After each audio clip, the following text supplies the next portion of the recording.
The Apollo University, University of Leicester, 35 lakhs fees for 3-year BTech CSE UK.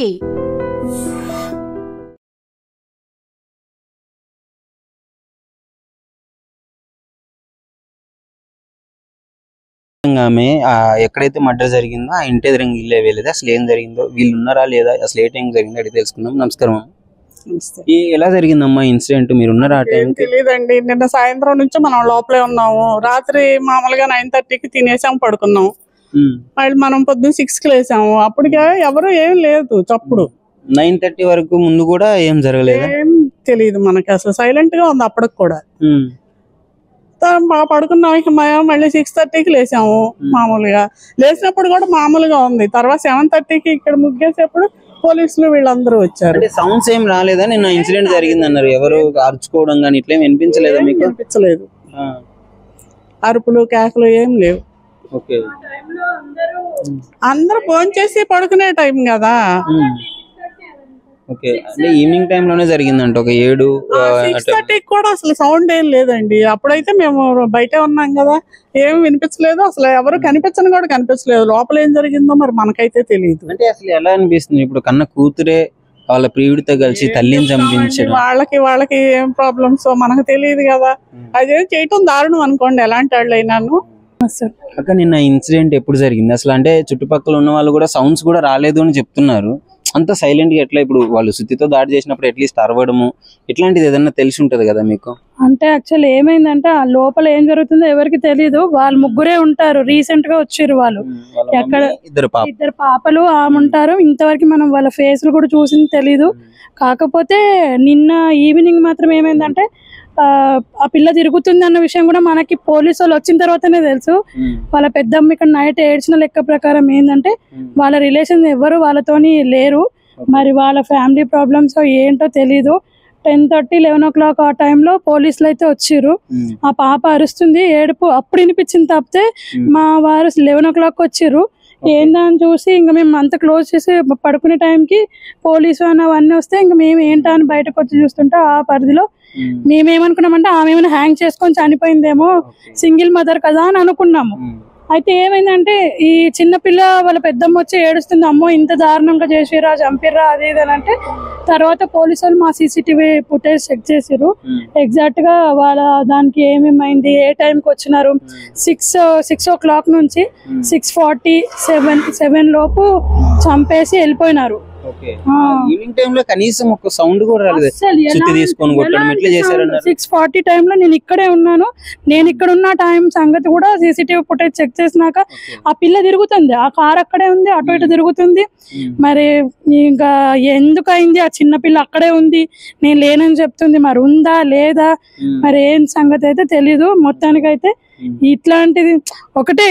ఇప్పుడు youngsters, చిన్న పిల్ల 10వ తరగతి, ఇప్పుడు ఇట్లా చేసి ఇంకొకరు దీని వల్ల చాలా ఇదవ్వాలి. తల్లిదండ్రిని కోల్పోతే మాత్రం వాళ్ళ పరిస్థితి దారుణంగా ఉంది. బయట జనాలు అస్సలు బాగాలేరు. దయచేసి పిల్లలు అర్థం చేసుకోండి, పేరెంట్స్ పడే బాధని. ఏం తెలియజేస్తున్నాం మనం సమాజానికి? మన ఇప్పుడు ఆమె సింగిల్ మదరు, మంచిదైనా చెడ్డదైనా ఆ పిల్లల కోసం ఒక రూమ్ తీసుకొని కష్టపడుతూ ఉంది, చదివిస్తున్నా. అట్లాంటి ఆమెకి మళ్ళీ ఏదో ఆ పిల్ల 1 week ముందు వెళ్ళిపోయిందంట బయటికి. 1 week ముందు వెళ్ళిపోయిందంట. వెళ్ళిపోతే ఇంటికి తీసుకొచ్చినారు. ఆమెకి ఏదో టెస్ట్ చేపిస్తా అని ఈరోజు కోర్టు ద్వారా వెళ్ళాలి అని అన్నదంట. ఆ లోపే పూజ చేసుకుంటా ఉన్నామని, కుర్చీ మీద కూర్చున్నామని పూరేసేసి చంపేస్తున్నారని చెప్తున్నారు. మరి కానీ మేము మైనర్ గా ఉన్నప్పుడే ఇంత క్రూయాలిటీగా ఆలోచనలు కానీ ఎందుకు ఇట్లా తయారైంది? ఇప్పుడు పిల్లలకి ఫోన్లు ఇవ్వండి, ఇవ్వద్దని చెప్పట్లేదు. ఎందుకంటే ఇన్స్టాగ్రామ్ ఏంటి, వాట్సాప్ ఏంటి వాళ్ళకు కూడా తెలియాలి.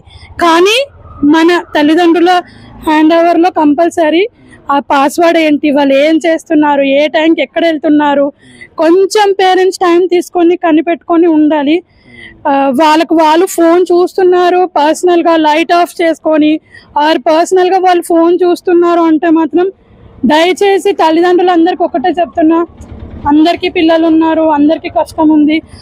దయచేసి ఫోన్లకు మాత్రం అడిక్ట్ చేసి వాళ్ళకి ఫోన్లు అప్పుడే ఇవ్వకండి. కనీసం ఇంటర్ అయినా అయిపోనివ్వండి, అప్పటి వరకు వాళ్ళకి మనం పడే ప్రతి కష్టం తెలియజేయండి అనేది నేను కోరుతున్నా. ఇది ఎక్కడో వింటాము, కాకపోతే మా ఇంటి దగ్గర అవడం అనేది చాలా బాధాకరమైన విషయం. ఇంకోటి మైనర్ కాబట్టి శిక్షలు కూడా గవర్నమెంట్ పరంగా పడాల్సి ఉంటుంది. వీళ్ళు ఈ వయసులో చేసి అంటే ఇలాంటి వాళ్ళకి ఎలాంటి శిక్షలు పడాలంటారు? శిక్ష అంటే ఇప్పుడు ఆమెని కౌన్సిలింగ్ చేసిర్రంట ఆల్రెడీ వెళ్ళిపోయినందుకు. మరి ఆ కౌన్సిలింగ్లో ఆమె ఏం తెలుసుకుందో నాకు తెలీదు.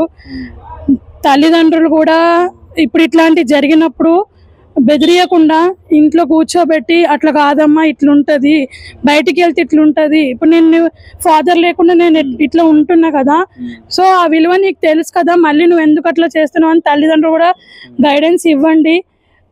పనే కాకుండా కొంచెం పిల్లల మీద కూడా మనం పెడితే మంచిది, లేదంటే ఇట్లాంటి చాలా ఎదుర్కోవాల్సి వస్తుంది. ఇంకా అర్థం కావట్లేదు. పోనీ వాడు స్కూల్ మేట్ కాదు, క్లాస్మేట్ కాదు, ఇన్స్టాగ్రామ్ లో పరిచయం అంట. నీకు వాడి గురించి ఏం తెలుసు? పెళ్ళి అంటే అటు 7 తరాలు ఇటు 7 తరాలు చూసి ఒక ఏజ్ వచ్చినాక ఇస్తాము.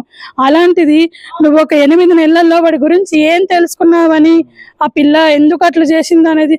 ఆ పిల్ల చూడడానికి కూడా పెద్దగా లేదు, చిన్న పిల్లే ఉంది. ఆ పిల్ల లైఫ్ స్పాయిల్, తల్లి పోయింది, చిన్న కూతురు ఆగము. వాళ్ళెవరో అక్కడ నుంచి వచ్చిండ్రు, ఇంట్లోకి వచ్చినారు, చంపేసినారు. ఇప్పుడు ఓనర్స్ అయినా కూడా ప్రతి ఒక్కటి చూసుకొని ఇవ్వలేరు కదా.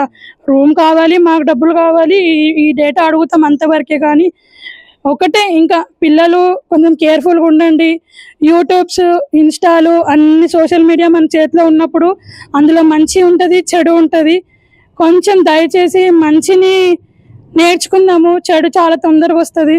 అందరికీ అన్ని అలవాట్లు ఉంటాయి, కానీ మంచి వైపుకి అడిగేయాలని నా కోరిక పర్సనల్ గా.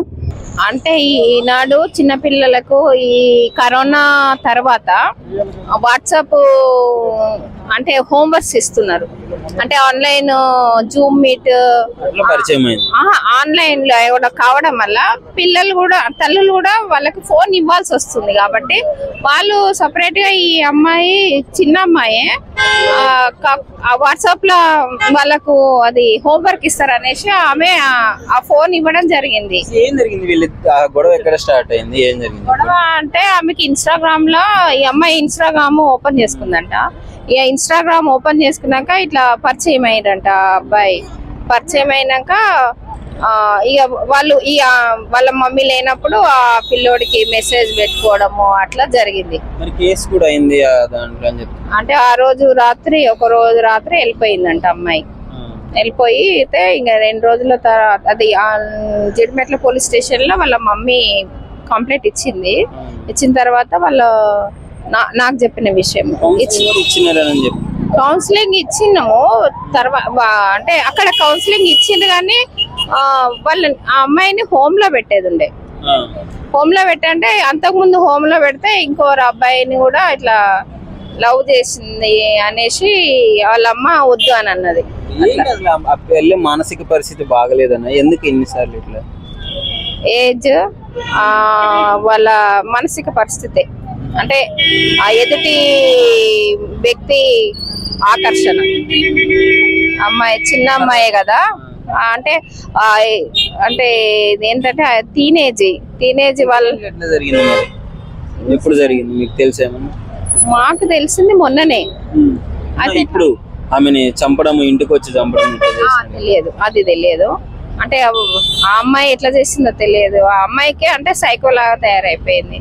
ఆ పిల్లోడి మీదనే పెట్టుకొని అట్లా చేయడం జరిగింది.